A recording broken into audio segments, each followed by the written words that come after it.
Hello, welcome to the ABCs of Google Local Search. We're so glad you're here. This is the Small Business Development Center, and that's specifically the Shasta-Cascade location.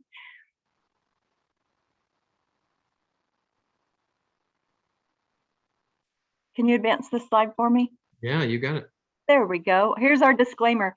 The information provided in this webinar and any supplementary materials provided to registrants are intended for educational and informational purposes only and does not constitute professional, financial, or legal advice. No registrant should act or fail to act on the basis of any material contained in this webinar without obtaining proper financial, legal, or other professional advice specific to their situation. The Northern California Small Business Development Center and its host, the HSU Sponsored Programs Foundation, specifically disclaims any liability, loss, or risk, personal or otherwise, which is incurred as a consequence directly or indirectly of the use and application of any of the information presented in this webinar. We are the Shasta-Cascade SBDC. We're located in far Northern California. We cover Shasta and Trinity counties.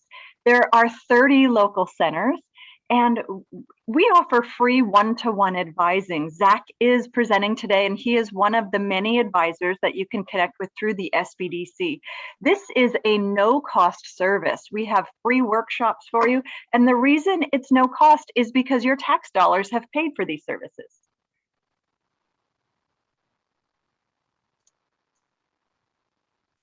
And now I'd like to introduce your presenter today, Zack Barton. Zack, good morning.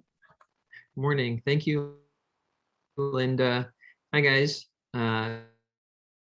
Thanks so much for joining us today. Just a little bit of background information on me, just so you know who you're hearing from.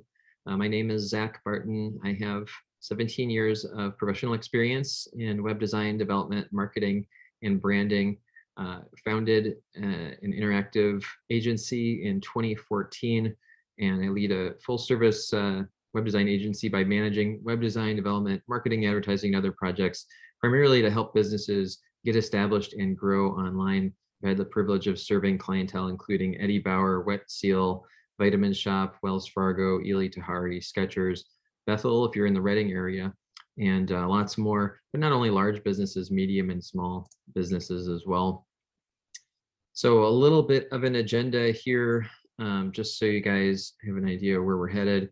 We're going to go over some basic definitions, just so we're not using terms that you're completely unfamiliar with, because what would be the point of going through these if you're not really sure what I'm talking about? So we're going to hit some basic definitions, make some clarifications there, and then we're going to get into this is kind of going to be a two-part presentation, and part one would be, hey, let's get your business or your organization into those into Google's local listings. And the second part would be, okay, now you're in Google's local listings. Here are 5 recommendations on how to climb in the rankings, right? So some of you might already be in the Google local listings, and so for you guys, you might learn a thing or two during that part, that first part, but I would say buckle up for the second part, because that's really going to be beneficial to you.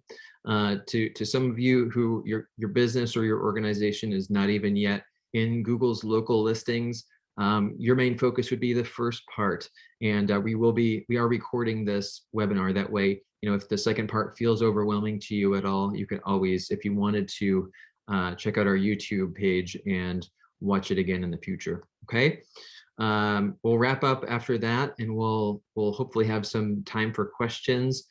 I love to keep these conversational and allow people to throw out their questions as they kind of bubble to the surface. But because we are in a little bit of a tighter time frame today, I would say maybe jot down your questions and save those till the end. Okay.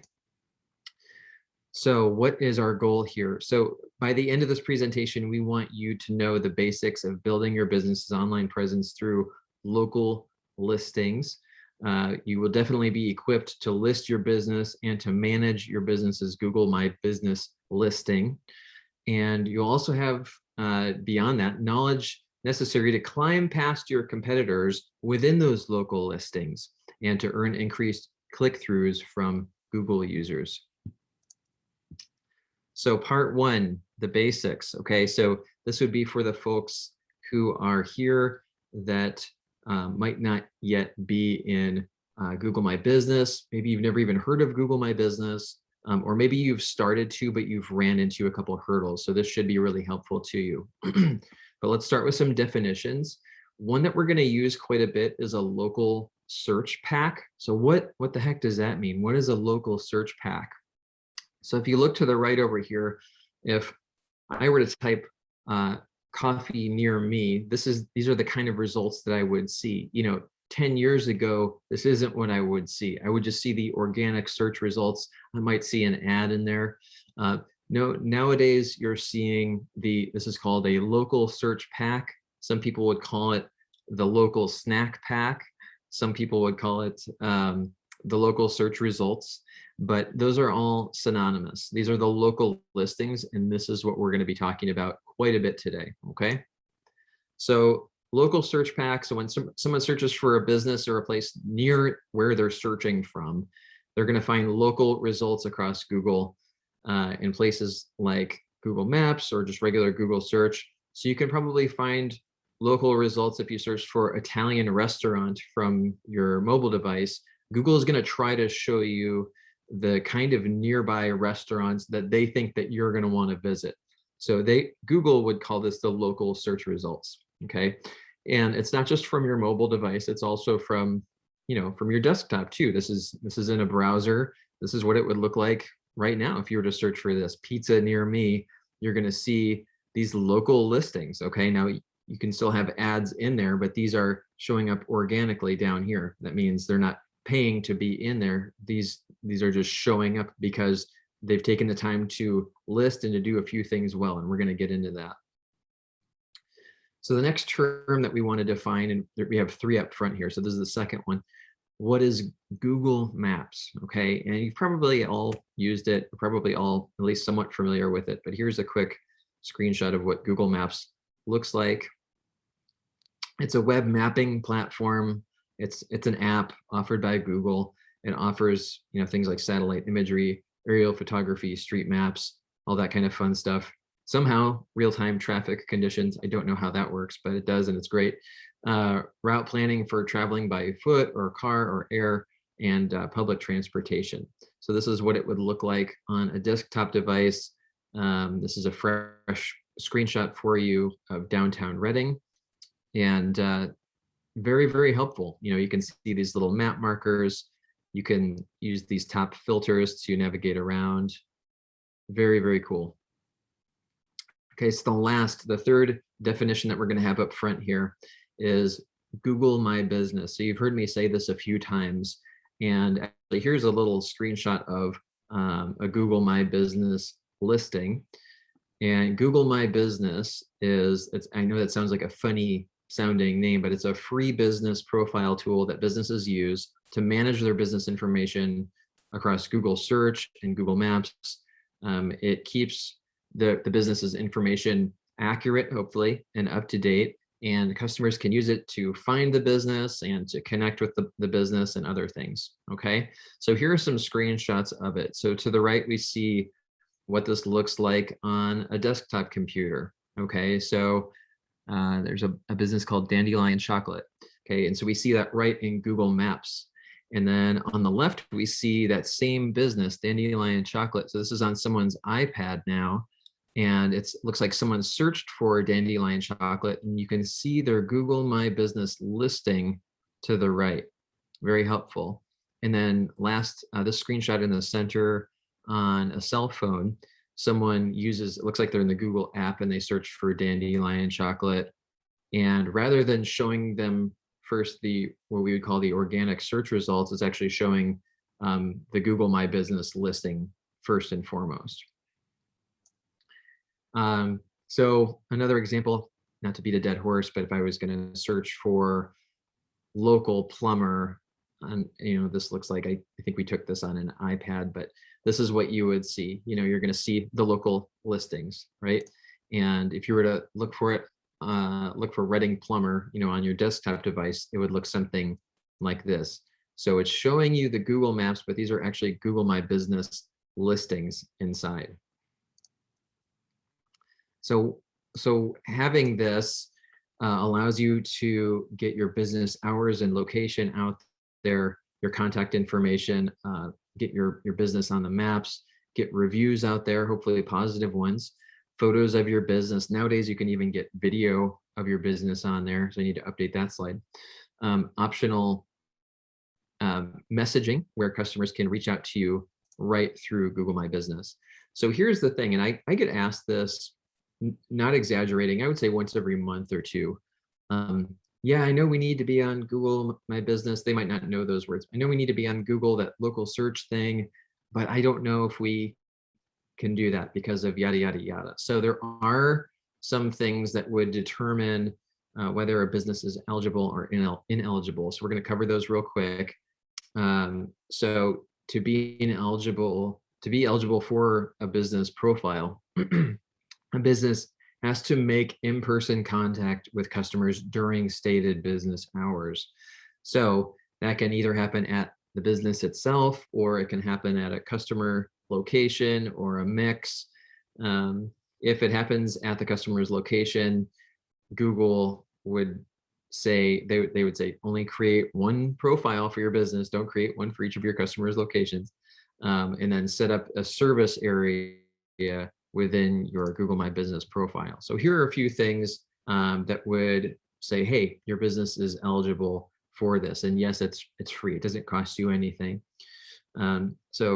Businesses who make in-person contact with customers during the stated business hours, home-based businesses, yes, now as of a few years ago, you are also eligible as long as you have an address given to Google, and they don't have to show that publicly.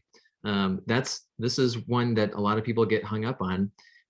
They'll tell me, oh man, I know we need to be in there, but we don't have a storefront. I say, yeah, you can still actually be in there. You just need to be willing to give them your address, but you can hide the address from the public.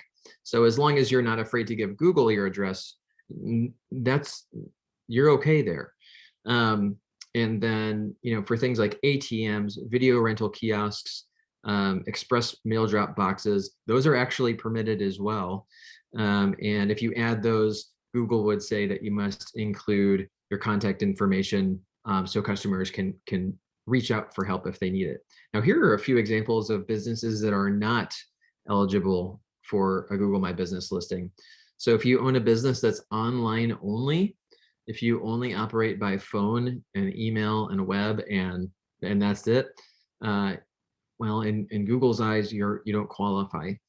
Or if you are a home rental or a vacation or a for sale property, Google would not say that you would be eligible.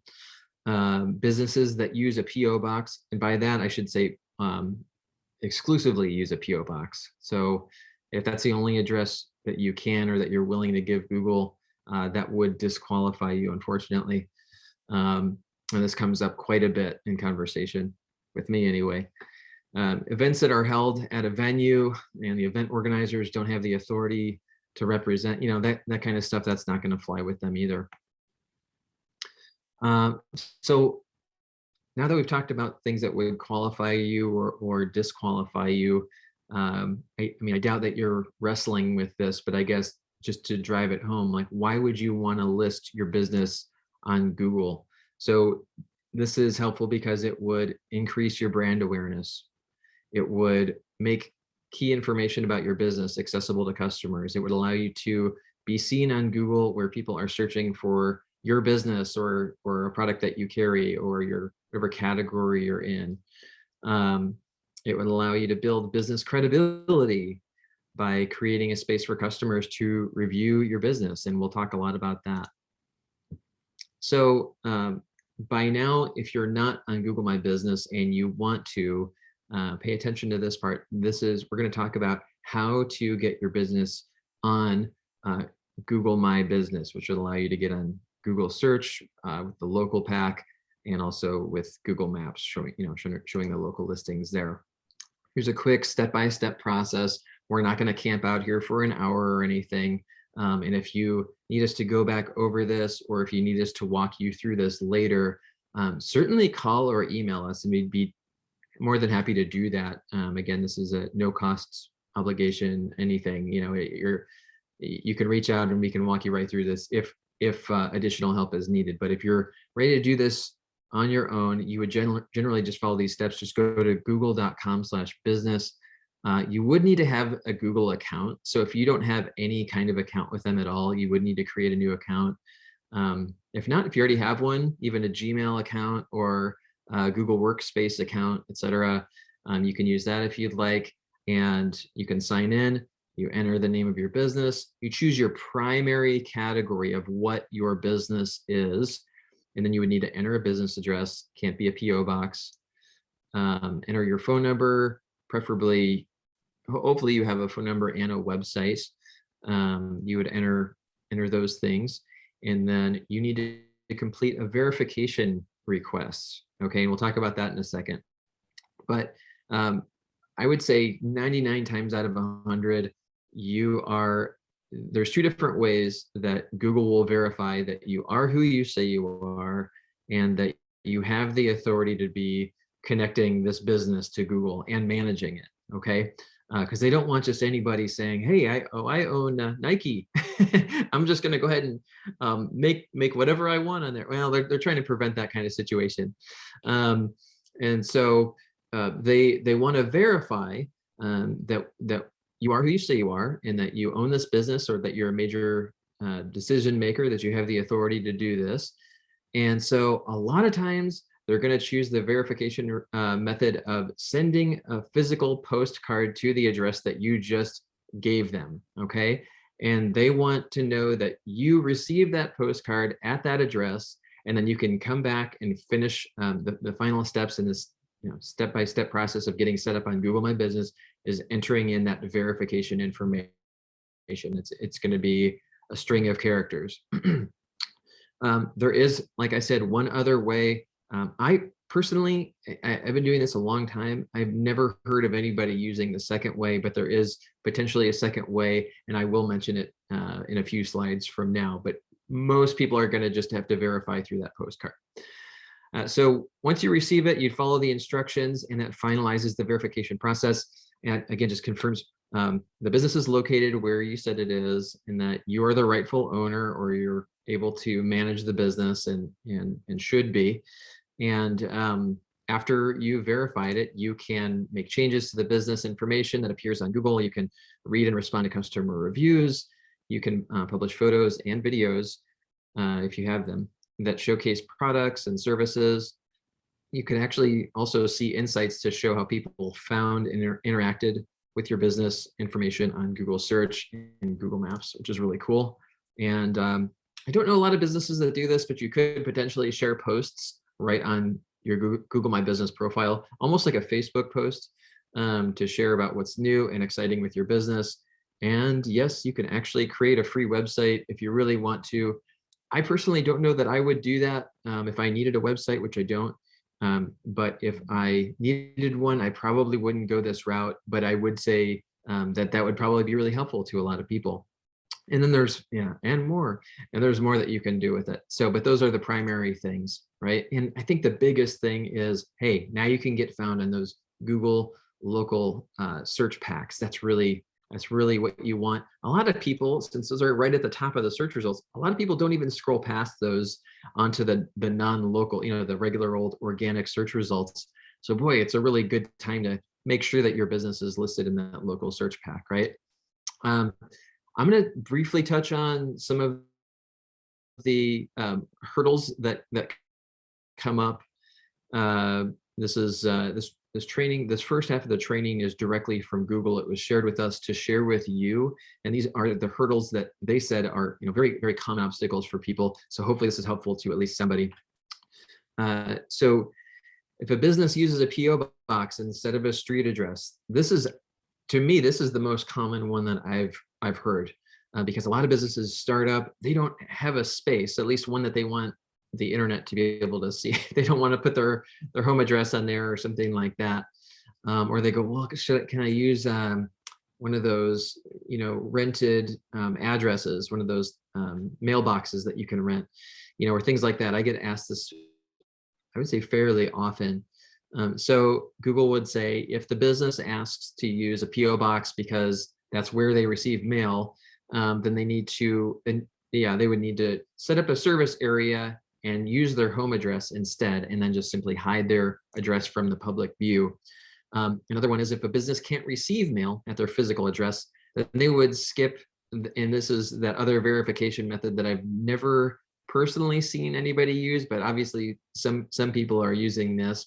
I think this is far less common though, but they can, if you're in this situation, somehow you can skip the option of mailing a postcard by clicking verify later, and instead use the expedited verification form that Google offers. And Google's team would review the verification request. No postcard would be needed in this case. I just haven't seen that actually happen. I mean, we've been asked to relay that information, but I have not seen that. So, but I suppose that could be something that happens. Let's say you do own a kiosk somewhere. Maybe you own, I don't know how this works, but maybe a red box or something along those lines. And that is, maybe that's your business, but you can't actually receive a physical postcard there. I could see that making sense in them using kind of a special exception in those kinds of cases. And that's what they've shared with us, is that sounds like that's the case where they would not use the postcard method, something along those lines. So anyways, bottom line, don't use a PO box or UPS store box or anything similar for the business address, since in Google's eyes, those are not eligible, verifiable business addresses. A couple other hurdles to mention here. These are things that we were asked to share. I don't commonly see a couple of these hurdles, but I suppose these happen probably every day. Someone else owns the verified business profile. So it's like, well, wait a minute, this is my business, but someone else is showing as the owner. Maybe it was a former employee that was doing, digital marketing for your business, and now they're not around anymore. You can't get a hold of them, or they're not compliant. So if something like that happens, or a business can't remember their login information, I do see that all the time.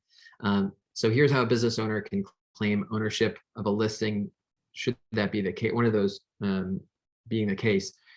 They can request ownership transfer to the page through the Google My Business site, and there's a help center article that explains that process in detail. So if needed, you might want to jot down that Google My Business has a help center, and they have articles that go through every single one of these things. So if you're saying, wait, Zach, this is me, if you can, I would say, their documentation is very, very thorough. You can first try going to their help center and seeing if you can troubleshoot it yourself there. And if not, feel free to reach out.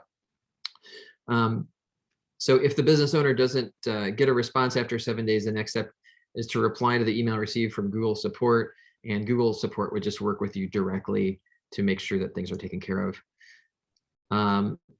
Again, I see this one too often. The business owner can't remember their username or password. Hopefully you have a way, by the way, to store your usernames and passwords, and hopefully securely, but I digress. So if that's the case, go through account recovery to help reset the password. Account recovery options are available in there. They'll walk you right through that, so no need to go through the steps here. But if the business owner can't recover their username or password, they can request ownership transfer so they can access their listing. Should you find yourself in a position where you accidentally verify a business under your own partner account, that isn't an issue. You can add a business owner's email as the owner. So let's say you, in other words, verified a business. You went through all these steps by accident. There's a business that you weren't supposed to take ownership of, or you claimed and the owner didn't give you explicit permission, or it was a mistake, something along those lines. Well, the good news is that can be remedied. You can actually set the true business owner's email as the owner. You can make sure, check their email and keep an eye out for it, and just let them know. And this is another one of those things where the Help Center would walk through the desktop and mobile directions for that. So helpful links, I mean, this isn't a document that you guys are sitting here able to click on. So I'm not gonna, we don't have hyperlinks listed in here. I'm not gonna ask you to take a screenshot of a bunch of hyperlinks, but I would say this, you can use the Google My Business Help Center with steps for questions that start with how do I. So in other words, you can just open up a new browser tab if you need to and type in Google My Business Help Center and click the first link and you're there. And then you can type into the search box there, how do I, and then any of these. So how do I determine if my business is eligible to be on Google Maps? I know we already covered that, but maybe you have some additional questions or a really unique situation. How do I get to Google My Business to edit my listing, understand my business profile status, hide my address from public view? I could see that getting clicked probably, I'm sure, every day. Add a manager or admin to my listing, transfer ownership of my page to someone else, recommend what photo shows first in Google search, reply to my reviews, contact another verified page owner, delete a page in my account, close my old location in my account. I mean, these are things that just, these are happen. This is real life stuff, you know. Report a business as moved or closed. I dealt with that one, and that was pretty tricky. But you know, Google does have people there to help walk you through this. And yes, there is, you know, this is covered in the Help Center. So you can do it. Access my business page on a mobile device, report abusive robocalls. I thought that one was funny. I don't know who would report that to Google My Business, but I suppose there are situations where that would happen. But if you've made it past all these hurdles and you've followed all these steps, congratulations. You've verified your business. You can now finish and manage your listing. Okay, so this is something of what the final screen looks like right here. So that concludes part one of this two-part webinar. So if you're someone who isn't on Google My Business yet, you now have the steps to do that, right? And we'll share this with you, and we're recording this. So if you want to walk through that, or if you want to have us kind of do some hand-holding and help you through that, no problem at all. We can absolutely do that. You should be good to go. So this second part is for everybody else. This is for, yes, Linda. I just wanted to have you elaborate a little bit on the hand-holding and the people that we can interact directly with, or those people in Shasta and Trinity counties, because we have people outside of the area, I'm sure. Okay, yeah. Do you want to go on any further about that, or do you feel like you pretty much said it there? Oh, I just want people to understand that the beauty of webinars is we can have people attend from all over the world.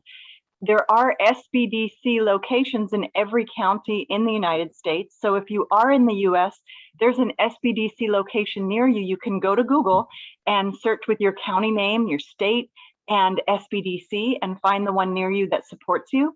If you are in Trinity or Shasta County, then our own Shasta-Cascade SBDC does support you, and that's when we'd be happy to meet with you personally. Exactly. Thank you a ton, Linda. I'm sure that's going to help people. Yeah, I've talked to folks in other states that are excited to check out SBDC in that state, like SBDC Ohio or things like that. And yes, we do have people, we do have internationals that hop onto these webinars sometimes, which is really cool. So now you have your business listed in Google My Business, right? You have your profile set up. Now what? Can you go further with that? We would say yes. We would say studies have shown that there are things that you can do to take your business listing and start to climb past your competitors. So if you are someone who's interested in that, buckle up. We're gonna really hit on that for the second part here. But I think one or two more definitions really quick, because I think some folks are probably here and say, wait a minute, what is SEO? What does that even mean? Some of you might have heard of that. Some of you might not have heard of that. Okay. So first, what the heck is SEO? So that stands for search engine optimization. It's a process of, and I'll give you the layman's definition in a second here, but it's a process of increasing the quality and quantity of website traffic by increasing the visibility of a website or page to users of a web search engine. So in layman's terms, it's getting your website found in Google and other search engines and climbing in the rankings and doing things that increase the ratio of people that see your search result to clicking your search result. Okay, so that's what SEO is in a nutshell, 10,000-foot view. So second of two definitions that we're going to have here to kick off the second part of the webinar. Excuse me. What is local SEO? So we talked about SEO there, but what's local SEO? And here's a hint right here. So local SEO, here's a really good definition. It's all about increasing search visibility for businesses that serve their communities face to face. So they can be brick and mortar businesses with physical locations like a grocery store or a dentist's office, or service area businesses that operate throughout a certain geographic area, like an electrician or a house cleaning company. How many times in Reading, for our Reading people here, have you seen one of the, I can't remember their names, but those cleaning companies that just, they drive around, you see their car, they have the full wrap on the car. I think of those, yes, they can be in Google, they can have their own Google My Business listing, even if they don't have a storefront. Very cool. So this includes everything from claiming a business listing, like we just talked about in part one, to ensuring a franchise location appears in a local search on Google. And it also extends to managing online ratings and reviews. And yes, we'll talk about that. Local centric social media engagement and beyond. So we have 5 recommendations here. I'd love to go through and do 10 or 20, but we don't have time. But we're going to talk about 5 things that we think are really important when it comes to local search engine optimization. So you have your business on Google. Here are 5 things that you can do, studies show, to help climb past your competitors. Okay, you ready? So number 1 would be a little bit of a repeat, but are your local listings set up? So make sure that you have your business in Google My Business. Make sure that you have all the fields filled out, right? Did you fill them out correctly? Are you using good keywords in there? So local SEO is absolutely something to take seriously. I think if you weren't taking it seriously, you wouldn't be here. But not only set up your profile on Google My Business, but Google is not the only search engine. So there's Yahoo. They have their own thing called Yahoo Local. Bing has its own local thing called Bing Places. Now, and as I mentioned, if you don't have a physical location, that's no longer an issue.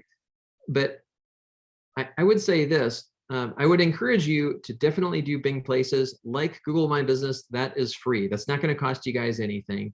And if you're not already in there, that's going to be a great way for people who use Bing, and there are people that use Bing, to find you in the local search results for Bing. Now, Yahoo Local used to be much more similar to Google My Business and Bing Places. Nowadays, it's a bit different. Yahoo has more or less offhanded this to a company called Yext, Y-E-X-T. So Yahoo Local is no longer free. They're now encouraging you to, they partner up with Yext.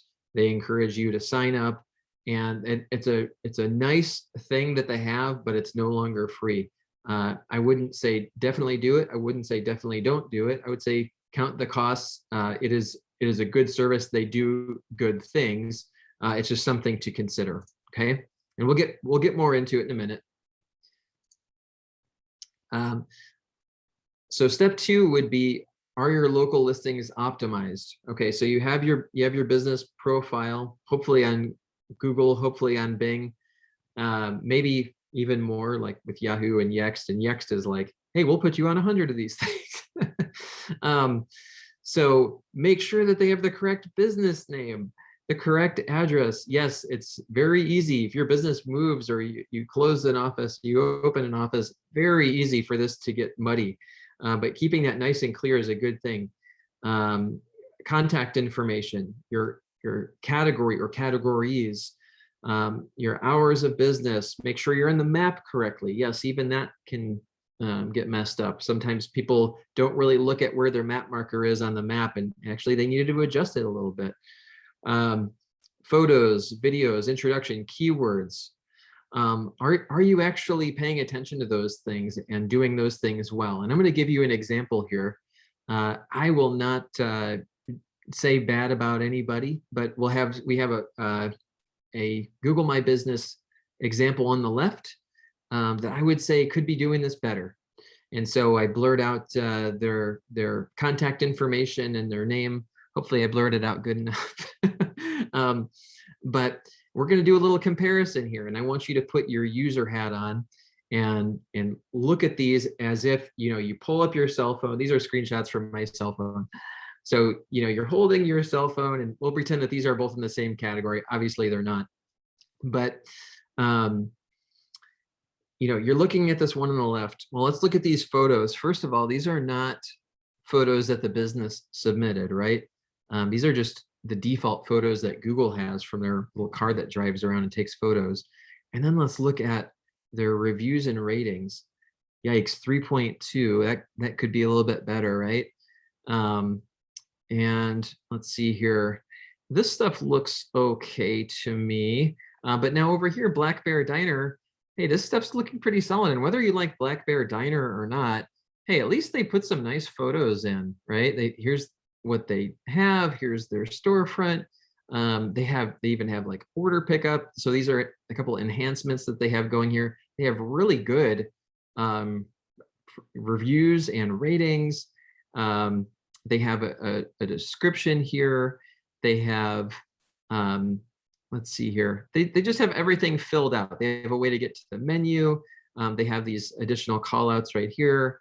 They actually did a pretty good job. Whereas, if you keep scrolling with this first business over here, you can see, boy, they haven't even claimed their business.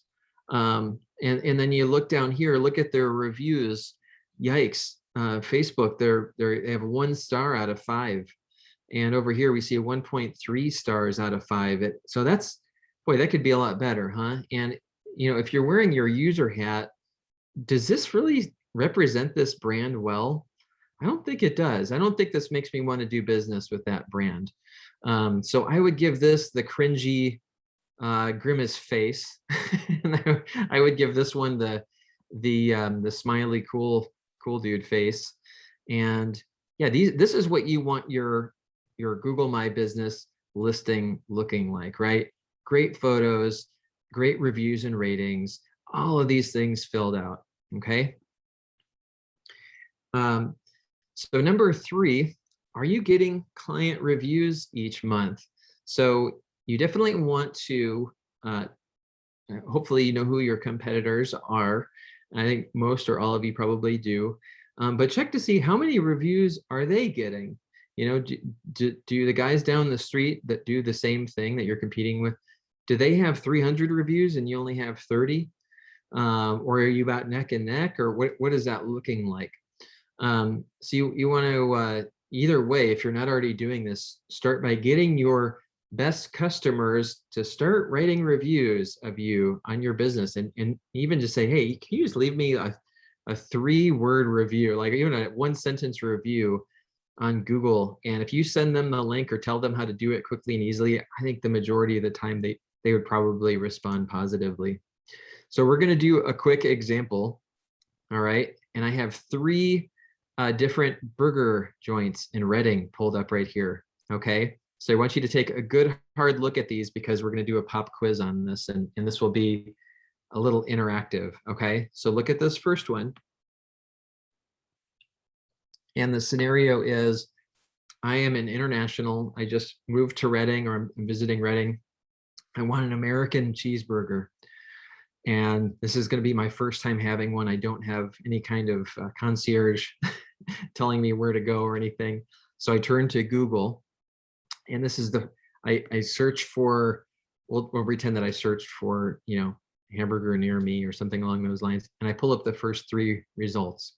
Okay, so let's look at these, and I want you guys to vote for, you're going to have to try to be unbiased, but which one would you decide on? Okay, So the first one is In-N-Out Burger, 4.6 stars, over 3,800 reviews. Okay. Option 2 would be Five Guys, 4.3 stars, 464 reviews. And last would be The Habit, 4.5 stars, over 1,100 reviews. So I'm going to go back through these as I pause, catch my breath, take a drink. And if you can enter in to the chat which one you would eat at, try to be unbiased, which one would be the best in your opinion if you're in that situation, okay? So I'll just give you about 30 seconds-ish to do that.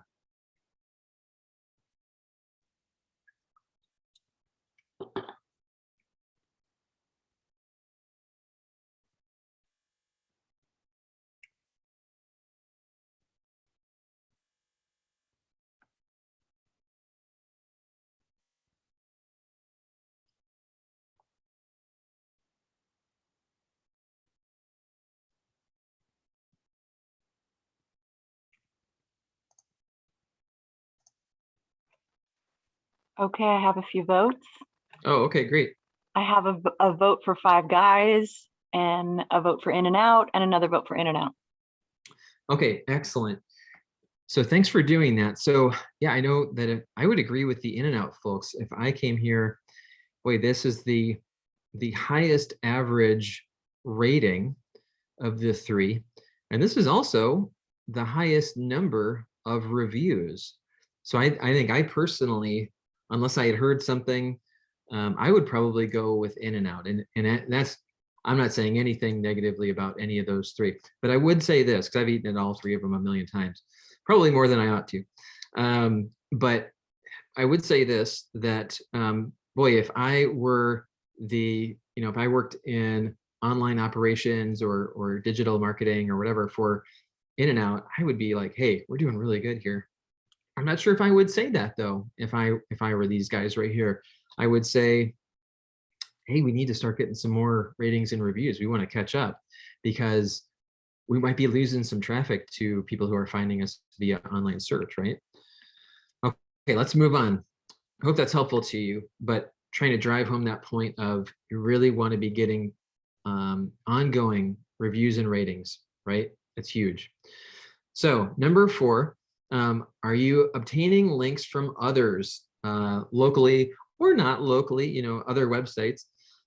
So obtaining these links back to your website, AKA backlinks, from other local businesses and or organizations, that's a really good thing you can do for local SEO. You can check to see where your competitors are listed around the web. And once you find them, you can aim to get your business listed in those same exact places. We could spend an hour talking about that. That's a lot of fun to talk about.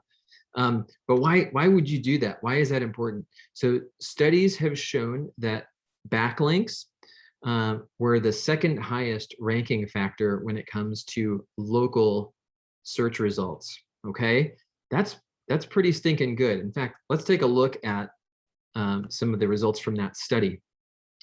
So we already talked about this, Google My Business signals being the #1 correlating ranking factor. Proximity, we didn't talk about much, but this one should be kind of a no-brainer. If not, I'll go ahead and state it now. If I'm a block from a place, Google's going to go, well, here's a place that's right by you, and that's going to help them rank higher in that local search pack.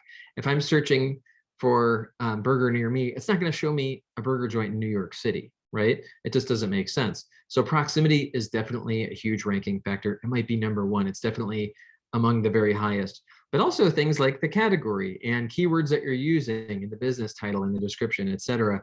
That is the #1 correlating ranking factor this study shows. And in my research, this is one of the most important studies out there when it comes to local SEO ranking factors, because no, Google, they'll tell you that some of these things really matter, but they won't give you their full breakdown of secret sauce. Like, this is our complete ranking algorithm or anything like that. No, that thing changes probably 1,000 times a year, and they're not telling everybody what's under the covers. So, but studies can help figure that kind of thing out. Link signals. So this is what we were just talking about. Inbound anchor text, linking domain authority, linking domain quantity. So in other words, how many websites are linking back to yours? How many sites are linking back to theirs? You know, how popular are they? By authority, we'll say popularity. How popular are those websites that link back to yours? How many of them link back to yours? How relevant are they? That is a very big correlating ranking factor as well, believe it or not. And then we just talked about this one, review signals. So review quantity, review velocity, that's how many you're getting. So if you get 100 of them in 1 year in 2016, and then you never get one again, well, your review velocity isn't looking that great. How often are you getting them? How diverse are those reviews? That's a huge ranking signal. On-page ranking signal, we're going to talk about these a little bit now. Presence of NAP. What the heck is NAP? Let's talk about that, okay? Local citations is going to be our fifth and final recommendation in terms of local SEO. And this is also a really big ranking factor. Okay, so when Google's ranking the local search results, going, okay, which one do we put on top? This is known to be one of the most important things. Local citations. What does that mean? What are local citations? I'll tell you. Citations are online mentions of your business, specifically your NAP, your name, address, and phone number. Okay, so if you hear me say NAP, if you hear anybody else say NAP, that means name, address, phone number. So there's structured and there's unstructured, and we're not going to camp out between the difference very long. We're not going to emphasize that, but just so you know, structured citations include your NAP information, your name, address, phone number, presented in a structural manner. Okay, so an example, and I'll show you a couple, would be Yelp or Facebook, where they have your address, they have your phone number. It's very structural. Unstructured citations, this is very simple, but they're just online mentions of your business that don't necessarily follow any kind of structure. So examples would be blog posts, maybe a place down the street is mentioning your company. Maybe they mention your address really quick on their blog post.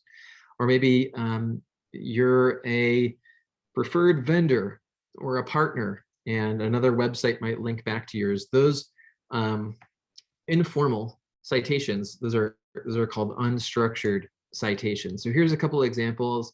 This is a structured citation. You know, every business in Yelp is going to have their address right here and their phone number right here. Here's another one. Facebook. Hopefully your business is on Facebook, and you know they're all going to have their address right there, right? So those are structured citations, and these citations are really important. They're a really important part of local SEO. Going back to that study performed by Moz, which is one of the biggest companies in SEO in the world. So citation signals were one of the top local ranking factors, as I showed you in that screenshot. So not only for local search packs, but also for Google's organic search results. Wow. So yeah, get those citations. It's not only going to help you with local search, it's actually also going to help you for Google organic search results. That's amazing. So you want to aim to have consistent NAP information all over the web. You want that to verify the data that Google has in their Google My Business listing for you, because that helps Google know, yeah, our information is accurate. And then I'd say, on the other hand, inconsistent NAP information can really confuse Google and potential customers. So watch out for that, especially if your business is, you're opening or closing locations, your address changes, things like that. But yeah, there are tools such as the one that Moz offers, and no, that's a free tool, no affiliation or anything, that allow you to audit and monitor your local citations. So if you wanted to, you could use a tool like that one, or that the Yahoo Local with Yext. That's another one, except for that one's not free. It'll allow you to audit it, see all of the places that show your local citations, and to know whether they are consistent or if some need to be fixed, need some attention. So if you are in this webinar and you're like, hey, I want to do this, I want to start building local citations, I'm taking this seriously, we really want to get our business on the map, where do I start? So you could use, like I mentioned, you could use the Moz local SEO tool. You could also use Yext or Yahoo Local. This one is another option for you. This is called Whitespark. So whitespark.ca, they have a really good resource on places to build these structured citations.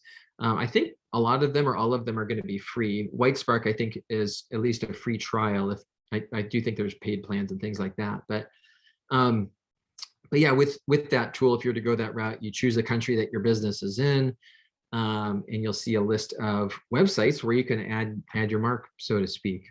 And then, of course, you can branch out from there. You can focus on adding your business to local directories, maybe your local chamber of commerce, other local business associations, and then maybe more after that, more niche specific websites, such as like TripAdvisor or HomeAdvisor or Find Law or Find whatever category your business is in. You want to be listed in those places and have that consistent name, address, phone number, NAP information. And then we're just about done here, but just to finish off on this fifth point. So you can use SEO tools also to really get a list of websites that you can get yours onto. Okay, so this is just kind of one last option in addition to the 2 or 3 that I just mentioned. If you're going to say, hey, we're going to buckle down, we want to get our website out there, we want to get our name, address, phone number out there. This is one other way you can do it. I personally use this tool quite a bit. No official affiliation or anything like that, but it's called Ahrefs. So Ahrefs, Site Explorer, they have a tool called Site Explorer. You can look up your competitors. Moz also has a tool like this, and then there are other companies. But you can take a look at your competitor's website, and you can see what other websites are pointing back to their website. And you can actually do this with NAP information too. So not only learning how to get the same backlinks that they're getting to their website, but also the same mentions of their NAP information. Okay, so well, okay, cool. They have it on HomeAdvisor. Okay, well, let's go for that one too. And getting at least the same amount, and then hopefully surpassing them and getting more than they have is, that's a good way to help climb past them. So, but yeah, using that tool or comparable tools, essentially you can use this to create a list of websites and go after those and get those sites to point back to your business, whether it's a link or NAP. And I'd say rinse and repeat, and that should keep you busy for quite a while.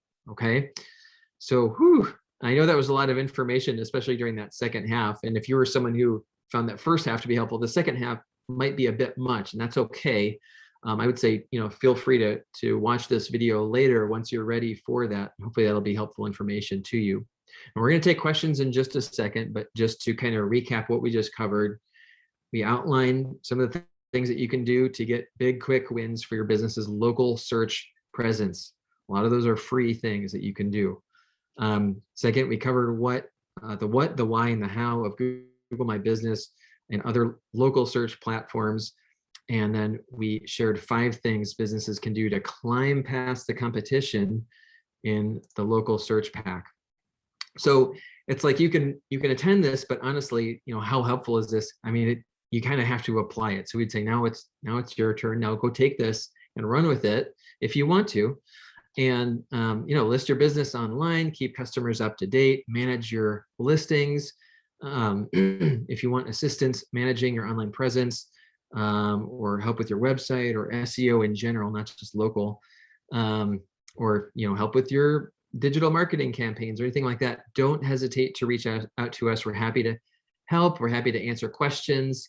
And as Linda mentioned, it's no cost, no obligation. So I think we probably have time we don't have much time. We have a little bit of time for some final questions. Linda, I'll turn it over to you for that. Sure. And just to let you know, Zach, I just put a link in the chat to our survey. We would love to find out what you think of this presentation. And also, are there other webinars that you'd like to see where we can create that for you? And now let me jump back in the chat and pull some questions for you. Okay, this one goes back to 20 minutes in, so the first half of the webinar. Why would you not create a website with Google? So I'm not saying don't create a website. Absolutely create a website. I'm just saying that their tool for creating a free website with them is going to be much less robust than other options out there. So, nothing against them or anything like that. I just know that for me personally, I know I would need something that is more robust. I tend to lean towards WordPress or other website building platforms. That's all. But hey, as I mentioned, to some people, that's probably a great fit. Hey, it's free. I don't need anything fancy. It doesn't have to look pretty. That might suffice for some people. And the next one is, how do I get backlinks for this? Is it the same as the backlinks for my website? Yeah, so we could talk about ways to get backlinks for easily 2 hours, but I personally have the best experience using SEO tools like Moz or Ahrefs, and there are other really good ones, and I'm not going to say one's the best or anything like that, but those are the two that I've used the most, especially Ahrefs. And you can the route that my team and I that we would take, and we do this, we're even doing this right now as I speak, but we'll look at competitors and we'll use one of those tools to find all the backlinks that are pointing towards a competitor that our client doesn't actually have yet. And then we'll look at all those and we'll say, which ones can we also attain? You can also do that with the NAP information too, if this is a local search kind of a question. But you said link, so I'm thinking either way that should answer your question. That's my favorite method, and that's probably one of the most popular methods out there from SEO experts. And the next question was asked 5 minutes ago. It's also for my current service-only business, using co-working space to meet people for business purposes, including clients. Should I use the co-work address or use my home address for Google listings? It sounds to me this listing will be advantageous for my business. Yeah. That's a really tough one. I don't want to guess, and I don't want to tell you the wrong thing. So unfortunately, I would say go to the Google My Business Help Center. And if you really want the official answer, that's what I better say here. I don't want to guess. I mean, I could see why it would be advantageous to use the address of the meeting place, drop in or whatever one you're using. But that I wouldn't be surprised if that went against their terms of service. So I don't want to be a party pooper, but hey, maybe it doesn't go against their terms of service, and that could be a really good thing. But either way, you can get on Google My Business, regardless. So it's just whether or not you're allowed to use that address. So. And the next question I've answered in the chat, but let me answer it verbally as well for the recording. Is it, will this webinar be available as a replay by email? Yes, you will receive an email in about 3 business days from Emily at our SBDC office, and she will share with you a link to this webinar, and it will be up for long-term on our YouTube channel. Sorry, I just want to say, can I actually, in the case of co-working space, is it possible to just use the home address then? Oh yeah, absolutely. No, that's something you can definitely do. And then if you wanted to, you can hide your home address, or you can just leave it out there. And and then you'll still have your business listed in the local search results. So absolutely. Good, thank you. Yeah, you're welcome. And the next one, is there a charge for Ahrefs site?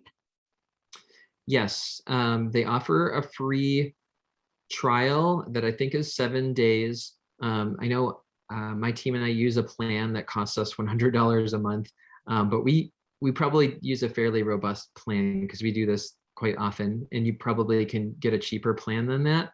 I just don't know what the price would be, but if you go to their website, it's ahrefs.com, and you can see the pricing, and you can kind of kick the tires with a free trial if you want. Moz also has a free trial that's probably a month.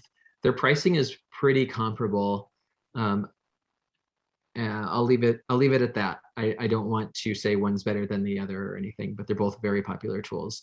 I personally use Ahrefs quite a bit. So. And then there's a question that came up. I believe this came up during the conversation about making a website, and they suggested were there other options you could suggest for a website such as Wix? Any other things you can suggest? Yeah, I mean, there are just tons and tons of options. And I mean, I can tell you that my team and I most often work with WordPress, but we would never say that anything else is lesser. We have our reasons for picking WordPress primarily, but that works for a certain size business or organization, and it doesn't work for every single business organization. I worked on sites that are amazing that are not on WordPress at all. Shopify we really like as well for e-commerce sites, but then there's also Squarespace, which has its benefits as well. So those are three right there that I could get behind personally. And then the follow-up question from that same viewer is, what are the reasons? Is there a place you can point them to that might compare them, or how can they learn to dig a little bit more and see what's right for them? Yeah, so I actually did a side-by-side comparison webinar, I think about a year ago. So if you wanted to reach out, I would have to dig up the link, but I know that's online somewhere. So yeah, if you want to reach out, I can definitely get that information to you.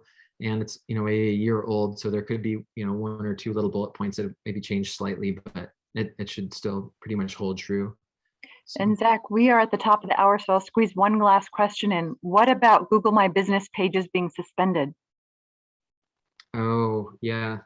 Yeah, that can absolutely happen. I've had to deal with that, and boy, that's not a fun thing. So if that's the case, you definitely want to reach out right away to go to the Google My Business Help Center, and you're going to really want to contact support and get through that. I'm not going to pretend that that's going to be a very fast and easy thing for most people. In my experience, it wasn't, but I don't want to leave you hopeless either. You can absolutely get through it. You just might have to have a little bit of tenacity. You might end up having to talk to a couple different people on there, and I'm pretty confident that you'll get through it. It's just, yeah, you're going to have to be kind of persistent, and you might have to dig to find how to contact them and keep at it until they get through it. So I want to encourage you, you can do it. You can definitely do it. Just stay at it until they fix what needs to be fixed. And Zach, I know you have a follow-up slide, but before we go there, I just want to mention the link I put in the chat for the survey. You can click on that link now while our webinar is running, and it'll open a new window for you, and then you can go complete that survey after we're complete. So Zach, I will allow you to wrap up. Sure. So I think we've already mentioned it, but yeah, if you want any no costs, no obligation advisory services, and you're a business or entrepreneur in the area that Linda mentioned, definitely feel free to reach out. You can speak with Emily. You can email her right here, or you can call our office in Reading here. And if you're somewhere else in the United States, you can still take advantage of the free service that SBDC offers. Just Google SBDC and then your local area, okay? And then you can reach out to the nearest branch. So, and then if you haven't already, be sure to check us out online. We have a Facebook page, Twitter page, LinkedIn, YouTube. This recording and lots of other ones that are things that I know very little about. Great people like Linda and Joe and David and Megan and others have really good videos here, and they're free, so check us out on these. This is great for finding videos that we've already done, or future ones will be added there. And then these other places are good resources too, and hearing the latest updates about things like the EIDL loan, or things like that, just the latest information, because we partner up with the SBA, the Small Business Administration, very, very often. And so we're quick to hear the news and are quick to share it with our peeps. So be sure to follow us, and we'll also, of course, say, hey, here's this next upcoming webinar, and here's this event that you should check out, things like that. Very, very helpful. And again, no cost. So it's kind of a no-brainer. I think that's it, unless you can think of anything, Linda. I think we're set. Cool. All right. Thank you so much, everyone. Feel free to reach out to us and have a great day.